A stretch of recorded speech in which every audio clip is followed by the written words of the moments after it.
अस्सलामुअलैकुम, आप लोग देख रहे हो that's my way to teach. और आज का जो हमारा टॉपिक है वो बहुत ही ज़्यादा इंटरेस्टिंग होने वाला है। आज की वीडियो मेनली मैंने दो पार्ट्स में डिवाइड की है। फर्स्ट टॉपिक हमारा होगा लाइफ इन फ्रेश वाटर, दूसरा हमारा होगा लाइफ इन मरीन वाटर। सो आज का टॉपिक बहुत ही इंटरेस्टिंग होने वाला है। So before wasting any time topic start करते हैं। सबसे पहले आज का जो हमारा टॉपिक है वो है लाइफ इन फ्रेश वाटर।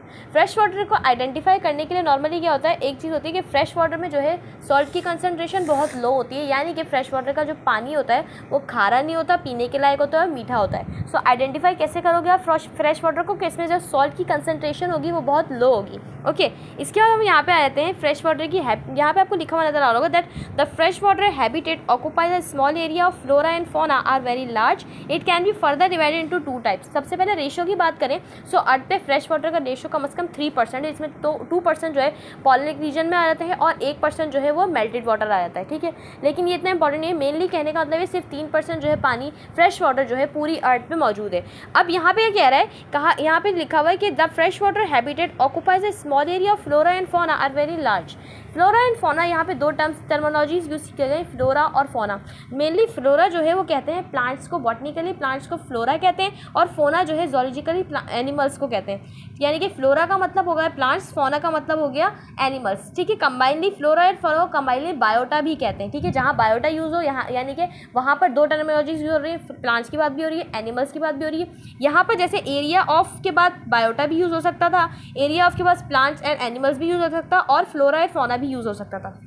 सो ये दो टर्मिनोलॉजीज मैंने आपको बता दी हैं। फ्लोरा मतलब बॉटनिकली फ्लोरा प्लांट्स को कहते हैं, और जोलॉजिकली फौना जो है वो एनिमल्स को कहते हैं। इनको कंबाइनली हम बायोटा पढ़ते हैं, BIOTA।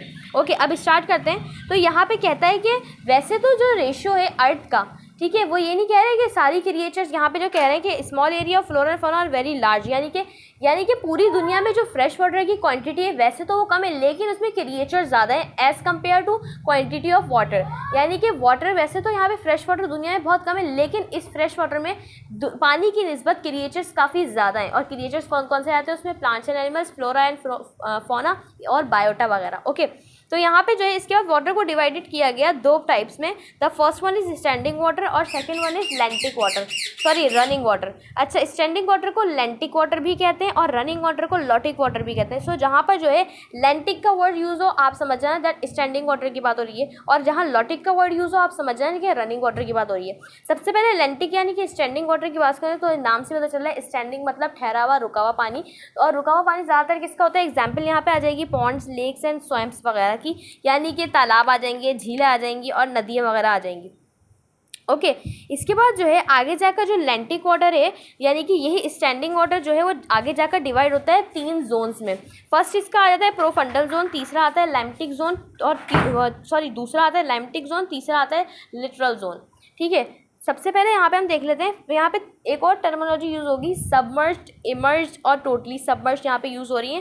फर्स्ट वन आ रहा है टोटली सबमर्ज्ड प्लांट। सबमर्ज्ड की बात करें, सबमर्ज्ड का मतलब होता है डूबे हुए, यानी कि प्रोफंडल जोन में तमाम वो प्लांट्स आ जाएंगे जो कि पानी के अंदर टोटली डूबे हुए हैं। ओके, फिर आता है लैम्टिक जोन। लैम्टिक जोन में आता है पार्शली सबमर्ज्ड, पार्शली मतलब आधा पार्ट में हुआ यानी कि जो आधे पानी में डूबे होंगे वो किस में आ जाएंगे, लैम्टिक जोन में। और लिटरल जोन में आएंगे वो प्लांट्स जो कि साहिल समंदर पे होंगे, इमर्ज्ड होंगे, यानी कि उनमें वाटर होगा तो बहुत शैलो वाटर में होंगे या तो वाटर से बाहर होंगे, साहिल पे होंगे।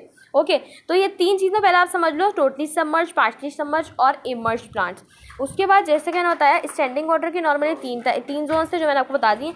आगे अब आ जाते हैं प्रोफंडल जोन पे, या तो ये स्टैंडिंग वाटर के 3 जोन्स थे। और सबसे पहले आते हैं प्रोफंडल जोन पे, जिसमें आ जाते हैं टोटली सबमर्ज्ड प्लांट। अच्छा, तो अब हम पहले जोन के बारे में डिस्कस कर लेते हैं, जो कि हमारा आ रहा है प्रोफंडल जोन, जिसमें टोटली सबमर्ज्ड प्लांट्स आ जाते हैं। तो प्रोफंडल जोन की बात करें, so the profundal zone is also defined as the deepest vegetation free and muddy zone. Okay, यहाँ पे जो 3 आपको चीज़ें नजर आ रही है, पहला ये डीपेस्ट होता है, दूसरा वेजिटेशन फ्री होता है, और जो है मडी जोन होता है। यानी कि आ जाते हैं हम प्रोफंडल जोन के ऊपर। सो यहाँ पे आपको मैं एक गूगल की पिक्चर के जरिए आपको यहाँ पे डिफाइन करती हूँ प्रोफंडल जोन होता क्या। यहाँ पे एक यूज़ किया गया है मडी जोन। मडी मतलब दलदली या फिर मट्टी वाला जोन। अब यहाँ पे क्या होता है, नॉर्मली आप देख सकते हो इस पिक्चर के अंदर ये एक तालाब है, ठीक है, एक लेक है। अब इस लेक में क्या है, सबसे नीचे वाला जो आ रहा है वो प्रोफंडल जोन है। यानी कि अब देखो, प्रोफंडल जोन को मडी जोन भी इसलिए कहते हैं क्योंकि जो नॉर्मली वाटर की क्वांटिटी है इसमें, अब जो है ना, अब आप देखो सरफेस पे क्या आ रही है, मड आ रही है, यानी कि मट्टी वगैरह आ रही है। सो इस वाले जोन में क्या होता है, जो सरफेस होती है उस पर वो मड होती होती है, मट्टी होती है, इसी वजह से इसको मडी जोन भी कहते हैं। सो प्रोफंडल जोन कौन सा जोन हो गया, सबसे नीचे वाला डीपेस्ट जोन हो जाएगा। और डीपेस्ट में जो है नीचे सरफेस पे जो है सॉइल आ जाती है, मड आ जाती है, दैट्स वाई इसको मडी जोन भी कहते हैं। सो ये हो गया प्रोफंडल जोन। अब यहाँ पे जो है नॉर्मली बिल्कुल ये जो है क्या कहते हैं, सबसे पहले तो वेजिटेशन फ्री है, बहुत कम पौधे होते हैं इधर, और इसके अलावा जो है बहुत ज़्यादा डीपेस्ट है, और इसके बाद मडी जोन है। तीनों चीज़ें मैंने आपको यहाँ पे डिफाइन कर दी है। अब हम नेक्स्ट पे आते हैं जो कि हमारे लिमिटिक जोन। लिमिटिक जोन की बात करें, लाइमेटिक जोन की बात करें तो the limnetic zone is the open water area where light doesn't generally penetrate all the way of the bottom. वैसे यहाँ पे एक पिक्चर है तो, लेकिन यहाँ पे आपको सही से समझ नहीं आई, क्योंकि यहाँ पे बहुत सारी चीज़ें आ रही है, जैसे ये आ रहा है ना यूफोटिक और सबमर्ज और फ्लोटिंग प्लांट्स वगैरह। सो ये आगे जाके मरीन लाइफ में आते हैं। सो इसलिए मैं यहाँ पे आपको वाली पिक्चर के जरिए ही बताती हूँ लिमिटिक जोन क्या होता है, यानी कि वो एरिया लिमिटिक जोन ये हो गया। ठीक है, लाइमेटिक जोन में क्या हो रहा है, नॉर्मली बता दें कि जब सूरज की रोशनी इसके ऊपर पड़ेगी, ये ऊपर वाला सरफेस एरिया तालाब का सबसे ज़्यादा सरफेस एरिया है। अब क्या यहाँ पे अगर सूरज की रोशनी पड़ेगी तो पूरी तरह पेनिट्रेट नहीं होगी, यानी कि ना पूरी तरह अंदर जाएगी ना पूरी तरह फैलेगी। पेनिट्रेट मतलब पूरी अंदर तक नहीं जाएगी पानी के, नॉर्मली वो सिर्फ पानी की सरफेस और बॉटम पे रहेगी सूरज की रोशनी। सो वो एरिया जहाँ पे सूरज की रोशनी अंदर तक पेनिट्रेट नहीं हो रही, सिर्फ पानी की बॉटम पे रह रही है, बॉटम सरफेस पे ही रह रही है, और जो है वही कि पानी की बॉटम सरफेस पे रह रही है सूरज की रोशनी वाला जोन आ जाएगा यहाँ पे लिमिटिक जोन। ओके, इसके बाद हम आगे आ जाते हैं, लिटरल जोन आ रहा है। द लिटरल जोन आर और near shore is the part of sea, lake और river that is close to the shore. Shore कहते हैं साहिल को, यानी कि वो पानी जो साहिल के करीब होगा वो कहलाएगा लिटरल जोन। जैसे कि आप यहाँ पे देख सकते हो, ये नॉर्मली एक तालाब है। ठीक है, अब ये जो पानी जो इस साहिल पे आ रहा है, साहिल मतलब जो समंदर के पास साहिल है, उस पर जो पानी होगा जो कि बहुत शैलो कहते हैं, कम पानी को, कम गहरा होगा, यानी कि शैलो होगा। उसके अलावा जो है साहिल समंदर में जितना भी पानी होगा वो कहलाएगा लिटरल जोन। ठीक है, यहाँ पे मैं आपको दोबारा दिखाती हूँ। ये देखो साहिल समंदर, यानी कि ये पूरा पानी की बात नहीं, सिर्फ इसकी जो एजेस है उस पर जो पानी है ना वो कहलाएगा यहाँ पे लिटरल जोन। आगे जाके मरीन लाइफ में आपको बताऊंगी कि कितना क्वांटिटी, यानी कि कौन से यानी कि मैं आपको बताऊंगी कि किस मीटर से लेकर किस मीटर का पानी क्या कहलाता है, वो आगे जाके हम स्टडी करेंगे मरीन लाइफ में। अभी फ्रेश वाटर में मेनली आप इतना जान लो कि यहाँ पर जो सरफेस आ रही है, साहिल समंदर आ रहा है, उस पर जो पानी है वो कहलाएगा लिटरल जोन। ये वाला जो जोन होगा ना, ये जो यहाँ से लेकर यहाँ तक का जोन है, ये कहलाएगा लिटरल जोन। यहाँ पे एक बार के जरिए आप देख सकते हो, ये जो बार यहाँ पर है ना, इसमें जो है ये जो जोन कहलाएगा वो आएगा लिटरल जोन। अब आगे आ जाते, ओके, अब हम यहाँ पे आ जाते हैं। यहाँ पे हमारा स्टैंडिंग वाटर जो है कंप्लीट हो गया। अब हमारे पास आ रहा है रनिंग वाटर। रनिंग वाटर की बात करें तो रनिंग वाटर, रनिंग का मतलब चलता हुआ या बहता हुआ पानी आ जाएगा, जिसमें हमारे पास एग्जांपल आ जाती हैं रिवर की, स्प्रिंग्स की और स्ट्रीम्स वगैरह की, यानी कि इसमें आ जाएंगे हमारे पास चश्मे, झरने वगैरह आ जाएंगे, क्योंकि वो चलता हुआ पानी होता है। दरिया आ जाएगा, झरने आ जाएंगे और जो है चश्मे वगैरह आ जाएंगे। अब हम बात करेंगे यहाँ पर रनिंग वाटर के कोई जोन्स नहीं है, कोई इसकी जो है कुछ भी नहीं है, सिर्फ रनिंग वाटर का ओनली रनिंग वाटर ही डिफाइन किया गया है, जिसको हम लॉटिक वाटर भी कहते हैं। उसके अलावा अब यहाँ पे हम आ जाएंगे इकोसिस्टम के बारे में पढ़ेंगे हमें, बिकॉज हम जो है फ्रेश वाटर की लाइफ के बारे में पढ़ें तो सबसे पहले इकोसिस्टम आ जाएगा। इकोसिस्टम की बात करें तो इकोसिस्टम थोड़ा सा आपने डीपेस्ट तरीके से समझना है क्या। जैसे इकोसिस्टम ऐसा है कि फ़र्ज़ करो, अगर आप इकोसिस्टम कहते हैं इर्द गिर्द के माहौल में जो भी फैक्टर्स होंगे, जो भी कंपोनेंट्स होंगे, वो हमारा इकोसिस्टम होंगे। फ़र्ज़ करो अब मैं अपना इकोसिस्टम पढ़ूंगी तो मेरे आसपास जितने भी फैक्टर्स हैं, फिर चाहे वो आइदर लिविंग है आइदर नॉन लिविंग है, वो क्या होंगे, वो होंगे मेरा इकोसिस्टम। यानी कि जब मैं अपने इकोसिस्टम के बारे में कुछ बोल रही हूँ या लिखूंगी तो बताऊंगी मेरे बराबर में ये है, मेरे पास ये है, मेरे साथ ये है। ठीक है, यानी कि अगर मेरे साथ कोई एनिमल है तो मैं कहूँगी मेरे साथ ये एनिमल है, और अगर मेरे साथ मैंने कोई पेंसिल पकड़ी तो मैं कहूँगी मेरे हाथ में पेंसिल पकड़ी। यानी कि जब इकोसिस्टम जो है हम डिफाइन करेंगे, सो इकोसिस्टम में हमारे आसपास जो भी जो है नॉन लिविंग और लिविंग फैक्टर्स होंगे सबके बारे में डिफाइन करेंगे। तो किसी भी चीज़ का इकोसिस्टम जब हम पढ़ते हैं तो आसपास जितने भी कंपोनेंट्स आएंगे, फिर चाहे वो आइदर लिविंग हो या नॉन लिविंग हो, सबके बारे में हम स्टडी करेंगे। ओके, दूसरी मेन चीज़ आपको बताऊं तो वैसे तो जो है इकोसिस्टम को मेंटेन रखने में दोनों फैक्टर्स की ज़रूरत है, लिविंग की भी और आइदर नॉन लिविंग की भी। अब आप कहोगे that how non living factors can जो है किस तरीके से बैलेंस कर सकते हैं नॉन लिविंग फैक्टर्स, इकोसिस्टम को किस तरीके से मेंटेन रखेंगे, सो हम यही स्टडी करेंगे। तो इसलिए हमने यहाँ पे फ्रेश वाटर में एक पॉन्ड की एग्जाम्पल ली, जिसके बारे में हम स्टडी करेंगे। एक पॉन्ड का इकोसिस्टम लिया, बिकॉज यहाँ पे हम स्टैंडिंग वाटर, अगर आप चाहो, अच्छा क्योंकि ना नॉन लिविंग चीज़ें जो है वो उसमें ही होंगी, लिविंग चीज़ें तो जो है ठहरे हुए पानी में होंगी ना। स्टैंडिंग वाटर में आप आबशार में और झरनों में या फुव्वारों में लिविंग क्रिएचर्स तो नहीं होते ना, आबशार बहते आबशार में कभी आपने लिविंग क्रिएचर्स देंगे चश्मे वगैरह में, नहीं होते, मेनली स्टैंडिंग वाटर में होते हैं, जिसमें पॉन्ड्स आ जाते हैं, और मैंने आपको बताया जैसे कि लेक्स और स्विम्स वगैरह आ जाते हैं, वहाँ पे होते हैं लिविंग क्रिएचर्स। तो इसलिए हमने एक पॉन्ड की एग्जाम्पल ले ली। यहाँ पे आप एक पॉन्ड की जगह लेक की एग्जाम्पल भी ले सकते हो, बिकॉज स्टैंडिंग वाटर यानी कि अटलांटिक वाटर की बात हो रही है। ओके, अब हमने यहाँ पे जैसे कहना इकोसिस्टम आपको बता दिया, इकोसिस्टम होता क्या है, और इकोसिस्टम में दोनों फैक्टर्स नीड होते हैं, दोनों फैक्टर्स मिलके जो है किसी भी इकोसिस्टम को मेंटेन रखते हैं। अब हम वही स्टडी करेंगे कि कैसे नॉन लिविंग फैक्टर और लिविंग फैक्टर मिलके जो है वो इकोसिस्टम को मेंटेन रखते हैं। ठीक है, अब यहाँ पे हमने एक, जैसे मैंने बताया, एक हमने पॉन्ड का इकोसिस्टम ले लिया, एक तालाब का इकोसिस्टम। अब तालाब में क्या आ जाएंगी, मछलियाँ आ जाएंगी। ठीक है, लिविंग फैक्टर्स में तो मछलियाँ हो गई, केकड़े वगैरह, ये क्रिएचर्स हो गए। अब नॉन लिविंग में क्या आएंगे वो बताती हूँ आपको। सबसे पहले हमने यहाँ पढ़ना है इकोसिस्टम ऑफ फ्रेश वाटर, तो इसमें आ जाएगा सबसे पहले पॉन्ड इकोसिस्टम। पॉन्ड इकोसिस्टम ठीक है, तो एक पॉन्ड की इकोसिस्टम में क्या आ जाएगा, फिशेस वगैरह आ जाएंगे, ये तो होगा हमारे पास लिविंग फैक्टर्स। अच्छा, एक और चीज़ बताऊँ, हर इकोसिस्टम में जैसा क्या होता है, दो फैक्टर्स होते हैं, जिसमें एक होते हैं लिविंग फैक्टर्स, एक होते हैं नॉन लिविंग फैक्टर। लेकिन बायोलॉजिकली इनको लिविंग फैक्टर्स को कहते हैं बायोटिक फैक्टर्स या बायोटिक कंपोनेंट्स, जबकि नॉन लिविंग फैक्टर्स को कहते हैं एबायोटिक कंपोनेंट्स या फिर एबायोटिक फैक्टर्स। ठीक है, ये बायोलॉजिकली जो है वो एबायोटिक कहते हैं नॉन लिविंग को, आइदर बायोटिक कहते हैं लिविंग्स को। ओके, सबसे पहले जैसे कि मैंने बताया पॉन्ड इकोसिस्टम के बारे में पढ़ लेते हैं। A pond ecosystem is a community of organisms that live in a pond. It is a fresh water ecosystem in which the various organism rely on one another. The two basic components of ecosystem are abiotic and biotic factors. यानी कि एक pond के इस ecosystem में काफ़ी community के organisms आ जाएंगे जो कि पॉन्ड के अंदर रह रहे हैं। उसके अलावा जो है फ्रेश वाटर के इकोसिस्टम में जो है वो जो है सब लोग एक दूसरे के ऊपर रिलाई कर रहे होते हैं, यानी कि नॉन लिविंग फैक्टर्स जो है, sorry living factors non living factors के ऊपर रिलाई कर रहे होते हैं। कैसे, वो मैं आपको आगे जाकर बताती हूँ। जैसे कि मैंने बताया दो बेसिक कंपोनेंट्स होते हैं हर इकोसिस्टम के, फर्स्ट एबायोटिक फैक्टर्स होते हैं और बायोटिक फैक्टर्स होते हैं। Abiotic factors non living factors को कहते हैं या non living components, other biotic factors कहते हैं लिविंग कंपोनेंट्स या फिर living factors.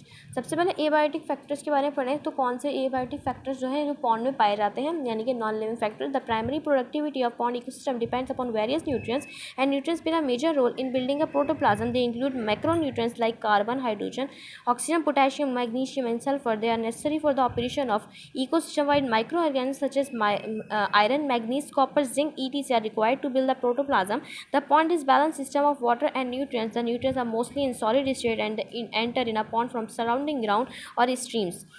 The nutrients are most important because they regulate the rate of function of entire ecosystem. सबसे पहले यहाँ पर इतने बड़े पैराग्राफ में सिर्फ इतना बताया गया है। नॉर्मली मेन बात आपको बता देती हूँ, जो पॉन्ड के अंदर जो नॉन लिविंग या एबायोटिक फैक्टर्स हैं उसमें आते हैं न्यूट्रिएंट्स। न्यूट्रिएंट्स क्या है, नॉन लिविंग फैक्टर्स हैं, और नॉन लिविंग जो है सॉरी एबायोटिक है और नॉन लिविंग है न्यूट्रिएंट्स। लेकिन अब वो न्यूट्रिएंट्स आते कैसे, मेनली लेक होता है ना, लेक की बात करें, एक तालाब की बात करें तो तालाब कैसे बनता है, जब या तो ग्राउंड से वाटर निकलता है या फिर जो है किसी जो है वो नदी से पानी बहता हुआ आता है, तब क्या होता है एक जगह पे इकट्ठा हो जाता है और वो जगह उस जगह पे एक लेक बन जाता है जहाँ पे पानी जमा होता है, तो हम उसको लेक कहते हैं। ओके, सो यहाँ पर जो है सही है। अब यहाँ पे न्यूट्रिएंट्स की बात करें तो पॉन्ड में दो तरह के न्यूट्रिएंट्स आ जाते हैं। फर्स्ट आते हैं macro nutrients, well the another one is macro nutrients. Okay, micro मतलब छोटे, मैक्रो मतलब बड़े। माइक्रो न्यूट्रिएंट्स में जो आ जाते हैं वो आते हैं आयरन, मैग्नीज, कॉपर, जिंक वगैरह। जबकि जो है जो मैक्रो न्यूट्रिएंट्स में आते हैं वो आ जाते हैं हमारे पास यहाँ पर carbon, hydrogen, oxygen, potassium, magnesium and sulphur. ये मैक्रो न्यूट्रिएंट्स होते हैं जो कि बड़े होते हैं। अब मैक्रो न्यूट्रिएंट्स का काम मेनली क्या है, ये इकोसिस्टम को मेंटेन रखते हैं। ओके, जबकि माइक्रो न्यूट्रिएंट्स जो है वो प्रोटोप्लाज्म को बिल्डअप करने में हेल्पफुल होते हैं। तो अब इस तरीके से क्या हुआ कि यानी कि जो क्रिएचर्स हैं, जो लिविंग क्रिएचर्स या बायोटिक फैक्टर्स हैं, वो रिलाई करते हैं न्यूट्रिएंट्स के ऊपर कि उनका प्रोटोप्लाज्म बिल्डअप करने में हेल्प करते हैं और दूसरा इकोसिस्टम को मेंटेन रखने में हेल्प करते हैं। ओके, ये पता चल गया। उसके बाद हम आगे आ जाते हैं दैट बायोटिक फैक्टर्स के ऊपर आते हैं। तो यहाँ पे बायोटिक फैक्टर में तीन टर्मिनोलॉजीज यूज होती हैं। The first one is producers, second is consumers and the another one is decomposers. ठीक है, तीन यहाँ पे टर्मिनोलॉजीज यूज होती हैं, प्रोड्यूसर्स, कंज्यूमर्स एंड डीकम्पोजर्स। सबसे पहले प्रोड्यूसर्स के ऊपर आ जाते हैं। तो प्रोड्यूसर्स की बात करें तो नाम से पता चला है, प्रोड्यूसर्स मतलब प्रोड्यूस करने वाले, जो कि अपनी फूड खुद प्रोड्यूस करते हैं, जिसमें आ जाते हैं हमारे पास प्लांट्स। प्लांट्स अपनी फूड खुद प्रोड्यूस करते हैं with the help of sunlight, water and photosynthesis के प्रोसेस के जरिए। लेकिन वो हम बेसिक पे चले जाएंगे, सो यहाँ पे इतना तो आपको पता ही होगा। सो अब हम यहाँ पे आ जाते हैं प्रोड्यूसर के ऊपर। So plant are producers, they make their own food, there 2 बार दिया लिख दिया by mistake. There are 2 types of producers present in pond. सबसे पहले तो प्लांट जो है प्रोड्यूसर्स हैं, उसके अलावा वो अपनी ग़िज़ा खुद बनाते हैं, that's why they called producers. उसके बाद आगे जाकर जो है प्लांट जो पॉन्ड है उसमें 2 तरह के प्रोड्यूसर्स पाए जाते हैं। The first one is lower plant and the another one is higher plant. अच्छा, उसके बाद जो पॉन्ड के अंदर जो 2 तरह के प्रोड्यूसर्स पाए जाते हैं उसमें आते हैं लोअर प्लांट्स और हायर प्लांट्स। लोअर प्लांट्स को बॉटनिकली माइक्रोफाइट्स कहते हैं, जबकि हायर प्लांट्स को मैक्रोफाइट्स कहते हैं। मैक्रो मतलब बड़े, फाइट्स मतलब प्लांट, और माइक्रो मतलब छोटे, और फाइट्स मतलब प्लांट। ओके, अगर यहाँ पे मैक्रो न्यूट्रिएंट्स है तो बड़े न्यूट्रिएंट्स, अगर माइक्रोफाइट्स है माइक्रो न्यूट्रिएंट्स है तो छोटे न्यूट्रिएंट्स। नॉर्मली माइक्रो एक ऐसी टर्मिनोलॉजी है जो छोटे के लिए यूज़ होती है, जबकि मैक्रो जो है वो बड़े और लार्ज के लिए यूज़ होती है। ओके, अब हम आ जाते हैं यहाँ पे माइक्रोफाइट्स और फाइटोप्लैंक्टन, यानी कि माइक्रोफाइट्स छोटे प्लांट्स और इनको बॉटनिकली फाइटोप्लैंक्टन भी कहते हैं। अब फाइटोप्लैंक्टन क्या है? Plankton they are microscopic plants और algae in a balance ecosystem. They provide food for a wide range of creatures. The also called microalgae, they contain chlorophyll and require sunlight to grow। सबसे पहले बात करें phytoplankton की, तो ये normally algae होते हैं और माइक्रोस्कोपिक प्लांट्स होते हैं जो कि फ्लोट कर रहे होते हैं वाटर की सरफेस के ऊपर, और जो है उसके अलावा ये इकोसिस्टम को बैलेंस करने में हेल्पफुल होते हैं, और ये क्रिएचर्स को फूड प्रोवाइड करते हैं, फूड रेंज प्रोवाइड करते हैं। उसके अलावा जो है इनको माइक्रो एल्गी भी कहते हैं, और ये जो है इनके अंदर क्लोरोफिल होता है और इनको ग्रो होने के लिए सिर्फ सनलाइट की नीड होती है। ओके, सो अब क्या है फाइटोप्लैंक्टन, मैंने आपको कहा फाइटो मतलब जो है नॉर्मली आ गया हमारा फाइटो में आ जाता है हमारे पास। ओके, फाइटो का मतलब आता है प्लांट्स, और प्लैंक्टन कहते हैं नॉर्मली वो क्रिएचर्स जो है यूनिसेलुलर होते हैं, जिसमें हमारे पास अमीबा आ जाता है, हमारे पास यूग्लिना आ जाता है, पैरामीशियम आ जाता है। ये सारे वो क्रिएचर्स हैं जिनके पास जो है वो जो कि यूनिसेलुलर होते हैं। ओके, उसके बाद हैविंग वन सेल, ओके, उसको कहते हैं यूनिसेलुलर। ओके, इसके बाद हम यहाँ पे आते हैं, सबसे पहले हमारे पास आ गया हमारे पास माइक्रोफाइट्स। मैक्रोफाइट्स हमने पढ़ लिया, जिसको जो है सॉरी माइक्रो हमने पढ़ लिया, यहाँ पे मैक्रोफाइट्स आएगा। नहीं, वो तो प्लैंक्टन के मैंने बताया, सही चल रहा है, गलती हो गई मुझसे। यहाँ पे प्लैंक्टन के मैंने बताया। अब माइक्रोफाइट्स क्या होते हैं वो बताऊंगी। So they are aquatic plants growing in और near water. They may be emerge, some emerge और फ्लोटिंग। माइक्रोफाइट जैसे कि मैंने बताया छोटे होते हैं और फ्लोट कर रहे होते हैं वाटर के ऊपर। कभी कभी जो है ये पानी के ऊपर होते हैं, यानी कि समंदर की सतह पर होते हैं। कभी कभी जो है साहिल समंदर पे होते हैं। कभी कभी जो है बिल्कुल पानी के अंदर होते हैं, और कभी कभी जो है वो तैर रहे होते हैं। अब इक्वेटिक होते हैं प्लांट ग्रोइंग, यानी कि या तो ये पानी के अंदर जो है उगते हैं या फिर पानी के पास। अब इमर्ज में बात करें तो कभी कभी आप देखते हो पत्थरों के ऊपर, यानी कि पानी के अंदर पत्थरों के ऊपर एल्गी लगी होती है। सो वो एग्जाम्पल है माइक्रोफाइट्स फाइटोप्लैंक्टन्स की, जो कि इमर्ज होते हैं। अब सब इमर्ज में तो आ गए वो डूबे हुए, इमर्ज में आ गए वो जो साहिल समंदर पे होते हैं। समंदर के साहिल पे कभी कभी आप देखते हो ग्रीनरी आपको नज़र आती है, एल्गी नज़र आती है, सो वो हो गए इमर्ज। सब इमर्ज में आते हैं वो जो टोटली पानी के अंदर होते हैं, जो कि पत्थरों के ऊपर एल्गी लगी होती है, फंजाई लगी होती है, वो आ जाते हैं इमर्ज में, सब इमर्ज में, यानी कि बिल्कुल पानी में डूबे हुए। और इसके आते हैं फ्लोटिंग, जो कि मैंने बताया है समंदर की सतह पर फ्लोट कर रहे होते हैं। समंदर की सतह पर आप देखो कभी कभी ग्रीनिश आपको एल्गी नज़र आती है, फंजाई नज़र आती है, या फिर माइक्रोस्कोपिक ऑर्गेनिजम्स होते हैं जो कि हमें नेकेड आई से नज़र नहीं आ सकते। सो वो आ जाते हैं इसमें फाइटोप्लैंक्टन्स में। इतना समझ आ गया। आगे आ जाते हैं मैक्रोफाइट्स के ऊपर।